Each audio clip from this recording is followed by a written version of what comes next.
Log on to HRTV.com for more information.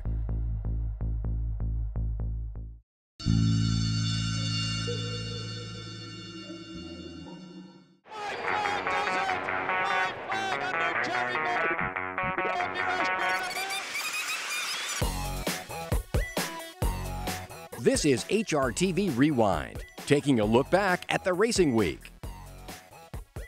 Number 5. Number 5 is Shackelford.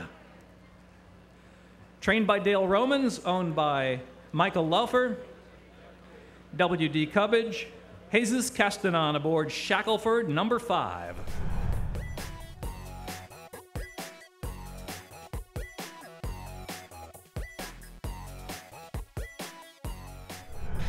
The fans for Preakness Day already arriving early this morning, expecting over 100,000 on track to see if Animal Kingdom can take us to Belmont Park.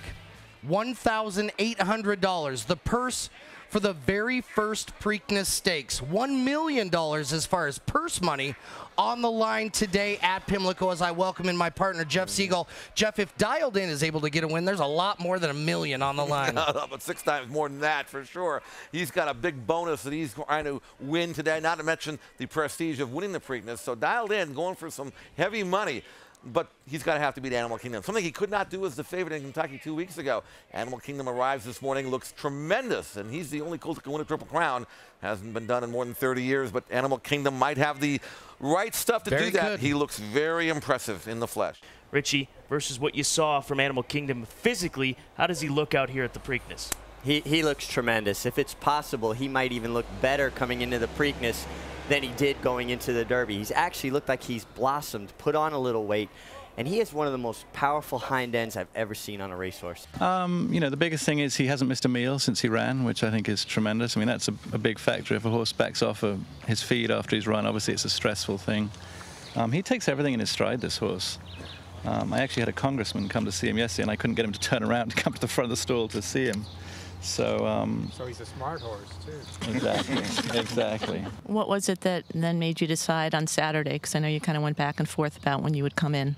I mean, the bottom line is it's what I'm going to do with all my other horses, so I don't really know why I want to do it differently with him. You know, I've run in the Preakness 3 times, and I've never shipped over. Well, actually, I did. The first time I ran, I took the horse over and tried to do the right thing and was there for 4 or 5 days, and it didn't make any difference. So we'll just stick with what's worked. Everyone trying to get a look in at the Derby winner, Animal Kingdom, who arrived at 6:45 this morning. He arrived in a brand new, shiny Cooper Transportation horse box. That's assistant Dave Rock leading him off the van. There was a throng of media here, as anybody who knows anything was here to look at him. He seemed to have an air of greatness about him, walking with his ears pricked, his head high as he went into the Preakness barn to take residence in stall 40. The last horse to win out of stall 40 was Big Brown in 2008. He's never been worse than 3rd in 7 career starts, and he's 13-1 on the board right now, Richie. He's just made a magnificent appearance here. He's a horse that's never run a bad race. Kind of gives you the impression that maybe the light bulb hasn't gone on completely yet, and if it does today, certainly he could be a major factor. He's by AP Indy. They develop lately, but when they get good, they get really, really good. I'm hoping for a major forward move today from Astrology. Everything went his way in Kentucky. He set a slow pace, and then he backed up to finish 4th. Are we overdoing it when we look at his form from the Kentucky Derby moving on to the Preakness?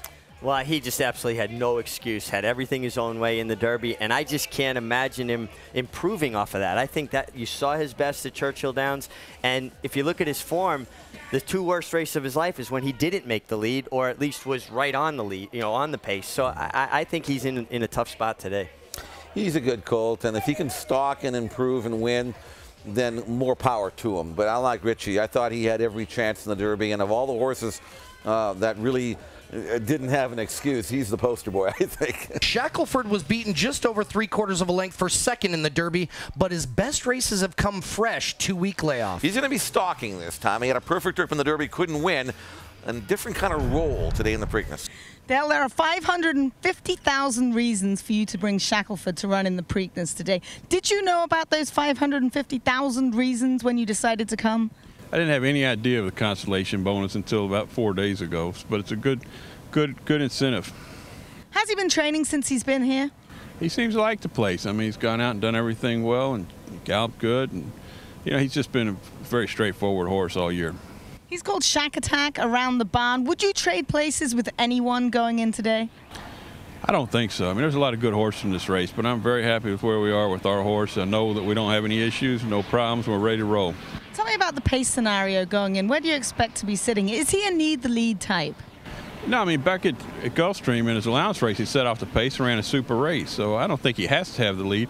You know, a lot depends on Flashpoint. He's the true speed of the race. He went 44 sprinting at Gulfstream. If he wants to go to the front, he's going to be there. We have the luxury of being on the outside of him. We can kind of clock what he does. You're drawn to the inside of the other speed in there, Shackelford. How do you envision the race turning out? I think that being inside, you know, we have an advantage. So, you know, Shackelford's going to have to look at us on the inside and decide if he wants to really go to clear us, which, you know, would take away from any chance of him winning. We're just going to call him a Shack Attack, Shack Attack, Shack Attack. And you know what? He almost took a piece of me. Take a look, guys. This is hallowed ground. This is Shackelford. Love a man with a big, bold face. If you're a man, you beat Brad Pitt. Shackelford. Nice. Where's mine? For me? Yeah, I don't have more. The long and the short of it, there's Tammy. And here comes Dale. Handicapping races at Churchill Downs to see how we can make a little money so we can pay for our hotel room over here. Give me a winner. To tell you the truth, we may be handicapping yesterday's program, so if it Well, then you can pick all the winners. If it is, it's going to be a lot easier. Here comes the Shack Attack. Up he goes. And away we go. Standing for his fan club here on the apron. Even got his own security for Shackelford. Oh, my gracious. And Shackelford is on the lead at the 16th pole, and you'll have to wait and see.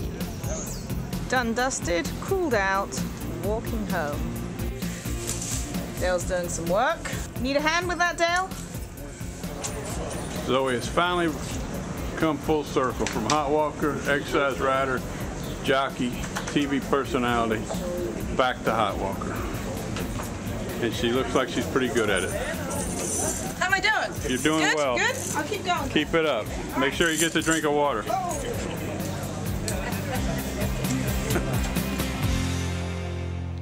13 in and 1 to go. All set. And they're off and running in a 136th Preakness. Animal Kingdom's to the back of the pack early, along with Dialed In, who may have been in a squeeze play just a tad early on. On the inside is Flashpoint at the front and Shackelford, so the two speeds hook up, and Midnight Interlude is third. So the pace solid out there with 5 furlongs left to go. And it's Flashpoint, Shackelford second, Midnight Interlude. Astrology down to the inside is next. Then Dance City and Norman Asbjornsen is next. At the top of the stretch, Animal Kingdom's in about the 6th path and beginning to close relentlessly on the far outside. Shackelford has the lead from Astrology, a length of furlong out. Animal Kingdom on the outside begins to roar home. Animal Kingdom, but Shackelford's got the lead. Shackelford, Animal Kingdom reaching on the outside. Shackelford has done it. Jesus casting on a half from Animal Kingdom. Astrology was third, Dialed In, and Dance City. It feels amazing. I mean, I couldn't ask for better. Run that he did really, he really did. He was a little hot in the beginning, before, on the post break, but he was able to kind of calm down. You said that this couldn't have gone any better, but you had to go a little faster today. 22 and 3, 46 and change. Well, a good horse like this, he can go any kind of speed. Did you feel Animal Kingdom closing in on you through the stretch? I felt somebody was coming by the 316 pole a little bit, and then I knew, I kind of went to my mind, that was the only horse, he was one that was able to come and try to get me. It's my great honor in the company of Lieutenant Governor Anthony Brown to present to you, on behalf of the people of Maryland, the most coveted trophy in all of American sport, the Woodlawn Boss. Congratulations. It's been assessed at $4 million, so don't drop it. There you go. Your horse was on the lead in the Derby, couldn't hold on. As possibly the same scenario developed today, how much anxiety were you feeling? Well, you know, you never know till they finish. So he finished strong today. We knew he was a good horse, you know, and we had all the confidence in the world in him. When HRTV Rewind returns. Well, as it is in horse racing, the fillies get the stage first. This is just an example of what kind of race riding we're going to be doing this afternoon. You're watching HRTV Rewind.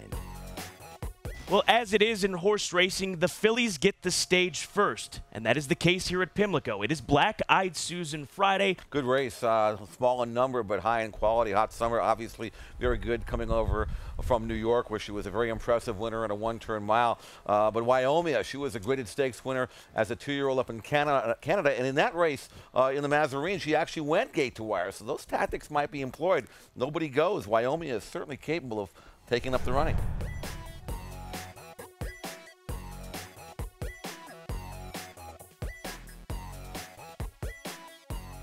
One that's made a lasting impression on me is Royal Delta. She's a big leggy filly. She stretched her legs around the track, just loping a very easy mile since arriving from Belmont Park for trainer Bill Mott. All I know is at Belmont at Keeneland, she was absolutely brilliant.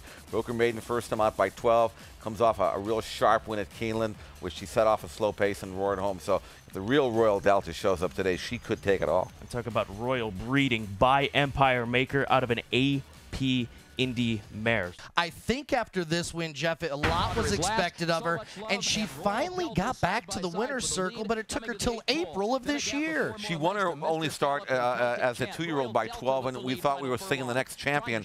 Didn't work out in her 3-year-old debut at Tampa when she was well beaten in the Suncoast, but she showed what she can do here, just coasting to victory. How easy can you win?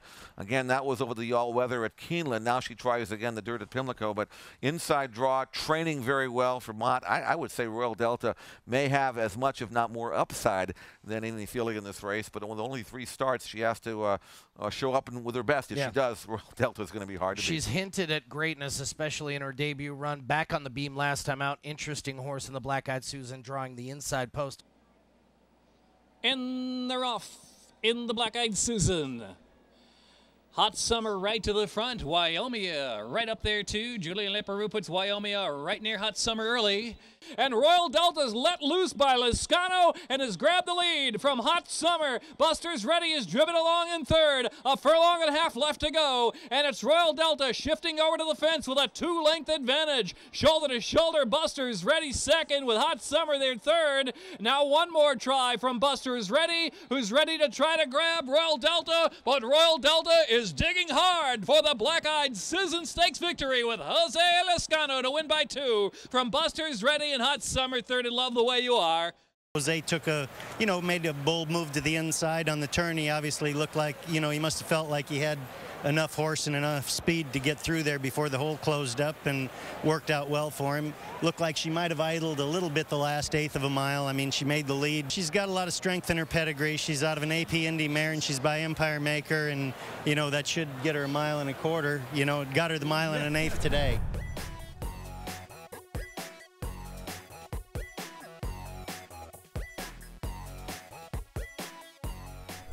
Been joined here right by the Preakness barn with the winners of more than 4,200 races, and this is just an example of what kind of race riding we're going to be doing this afternoon for the second annual Ladies Legends for a Cure. I'm joined to my left, Paddy Cooksey. How does it feel as a breast cancer survivor to be here today on one of racing's biggest day, riding for a cure that's so dear and near to your heart, literally? Literally, Zoe, it is very dear to my heart. And I'll tell you what, September I'll be a 10-year survivor. And I felt like, riding in a male-dominated sport, I was a survivor anyway. But, when you go through breast cancer and everything that you have to go through with that, this is really very special to me. Mary, how do you intend to win this race? Well, I got to mow them down. Back at Tropico Park, I applied for a license, and everybody laughed at me and said I couldn't get one.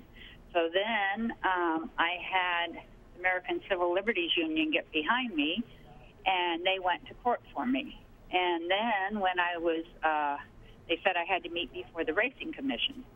So then I went to the racing commission when they met, and they said I could ride as long as I could break from the gate and handle a horse well. So then I had to go back to Tropical Park, work a couple horses down the stretch. Then I had to work horses out of the gate, and everything I did was very good. So they could not stop me from getting a license. They're down to the final 3/16. Mass Destruction. Mass Destruction has overtaken Stone in Love, and Rockin' Bit is third. Mass Destruction has destroyed them with Mary Wiley Wagner and the Lady Legends for the Cure 2 to win by 5.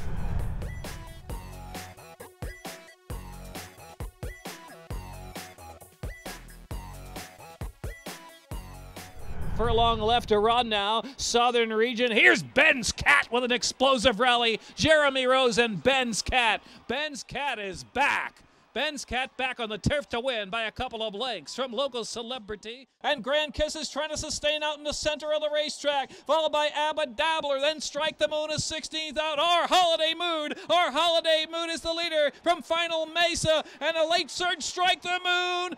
Our Holiday Mood, Strike the Moon. Susanna's come with the lead. Susanna 1 furlong left to go, and here's Supreme. Supreme rolling on the outside. Time is ticking away. Supreme's going to try to make it close. Susanna, Julian Pimentel, and they're holding the win by a neck. Frame the lengths, 3, 4, 5. Excited rolls, and now Pink Palette from dead last is coming with a huge late run. Has moved into second, but no match for Excited. Excited, Pink Palette. Furlong left to go, Money for Love. No brakes on the outside. No brakes. Grinding down Money for Love with a 16th to go. Then Say Now. No brakes and Xavier Perez. And Money for Love battles. No brakes. Money for Love. Super Espresso drifting is Peytondoro. Shifting out Peytondoro. May have brushed with Super Espresso, but you can't stop the momentum of Super Espresso to win the Allaire de Pontesta from Peytondoro. Down to the final furlong. Oh, Chip Shot is digging hard. Vengeful Wildcat's got a narrow lead, though. Vengeful Wildcat, Chip Shot, game as they come. Vengeful Wildcat to win it by a head. And Chinglish is right there fourth. 4 chances, 1 furlong out. Humble and Hungry digging down. Chinglish has the kick, and big kick indeed. Chinglish, 8-1 Chinglish, and John Velasquez. Chinglish to win from Humble and Hungry, and a little bit of fun late run Master Dunker. On the outside, battling Immortalized, but a comeback from Ventana. Look at the class of Ventana. Ventana's digging hard. Ventana wins in 109-4. Desert Sage shared account. Well back, 1 furlong left to go. No explainings in front. No explaining Dino Walls. Desert Sage on the outside with a last-ditch effort. No explaining holding. No explaining wins at a length and a photo for second. But it's turning into a battle in the final furlong. A battle of will between Apart and Coliseo. Apart's got ahead in front as they approach the line. Apart and Garrett Gomez to do it. Apart's won it. Apart by a neck. Patio Prado coming on the outside. Patio Prado overpowering Barishnikov. And it's Patio Prado and Kent DeSormo. Patio Prado in the grade 2 Dixie. A length and a half from Barishnikov. When HRTV Rewind returns. Well, I've been wanting to ride in the UK. Joseph O'Brien will win the Abu Dhabi 2,000 guineas for his father, Aidan. You're watching HRTV Rewind, taking a look back at the racing week. How long have you wanted to ride in the UK, and what did it take to make these arrangements? Well, I've been wanting to ride in the UK since probably, I think it was in 1991 or 92 when I won the Irish 2,000 guineas on four-star All-Star. And I wanted to head back either to Ireland or England ever since. I've never really gotten the opportunity. And about 2 months ago, 3 months ago actually, I was determined to ride Royal Ascot. Hopefully I'll get to ride Kinsale King there. And then I made a phone call into Wesley. I said, look, my dream for many years has been to ride it in England, and I know you've been running a lot of horses there. If anything opens up, or some sort of opportunity that I can go down there for you, I really appreciate it.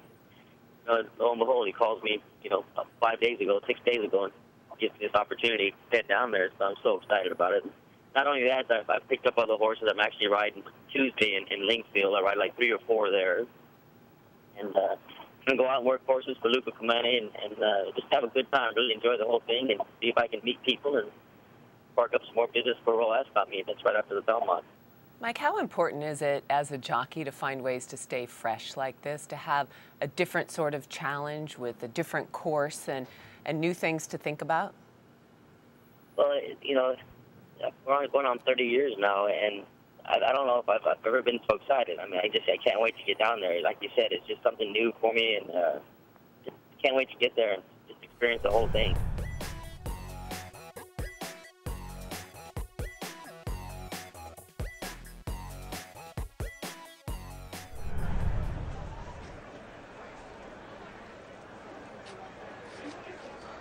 O'Connor broke away smartly in the centre. Dunboyne Express is prominent on the inside. They're closely followed then by High Ruler. Towards the final furlong, being followed by Oracle, and then comes on the outside Dubawi Gold. But it's Roderick O'Connor and Joseph O'Brien who leads his stable companion Oracle. Dubawi Gold making ground on the outside, but it's Roderick O'Connor as they race up towards the finish. Roderick O'Connor and Joseph O'Brien will win the Abu Dhabi 2,000 guineas for his father, Aidan.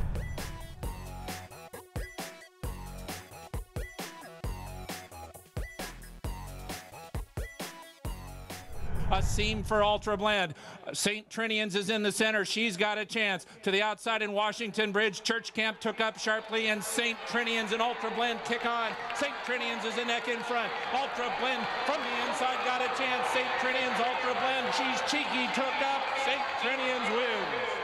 Mayday Rose takes the lead. Mayday Rose is in front of Big Tiz. Pedal to the metal, now under the whip, not responding yet, and Mayday Rose is clear. Mayday Rose sprints for the wire, now 3.5 in front. Big Tiz left in second, pedal to the metal third. Mayday Rose. Absent-minded and Awesome Maria, and there's nothing between them as they pass the 8th pole. Absent-minded at the rail, Awesome Maria on the outside, now a 16th out. Absent-minded, Awesome Maria, they're putting on quite a show in the Chuvy. They come down for the line, it's a photo finish. Awesome Maria or Absent-minded, noses apart on the line. Boisterous. On the far outside, it's Grassy. And in between those two, Kindergarten Kid. Towards the rail, Grand Rapport, Bald Hawk. It's Boisterous with the lead. Grassy, one last try on the outside. Boisterous, Grassy, Boisterous won it. Working for Hops, strikes the top. Havelock is staying on. Pacific Ocean up the inside. In deep stretch, working for Hops. Working for Hops in the Hanshin Cup. Working for Hops, wins by 3.5 lengths. Pacific Ocean got second. About the half-mile pole, I said they ain't going to beat him today. It looks great out there. Now, you've ridden against this horse before, but it's the first time you've actually ridden him, right? And not the first time, but I've worked him a couple of times and got a feel of him over the track here, and he got across it fine, and I've ridden against him a bunch and watched him run away from me a bunch, but it's been great. Mike has done an excellent job keeping him as a 4-year-old. It's worth it. And they're in the stretch run of the Elkwood Stakes. Successful Mission has blown it wide open with Chucky Lopez aboard. It's all Successful Mission running up the score here. Successful Mission indeed. Scores by a decisive 8 lengths. That's all for Rewind this week. Here's a look at what's coming up next week on HRTV. Jeff, you're the 19th hole. When you golf at Kegasis in the 14th race, that's actually a pretty good play. Kegasis, he's going to win the 14th race for sure. He's going to run very fast, but I don't know how much of a straight line he'll be able to maintain by that time of the afternoon. So what you're saying is the stewards may need to work a little overtime, stay there for Kegasis in case Get the head on camera there. Dale, your wife said you like short women. Is that true?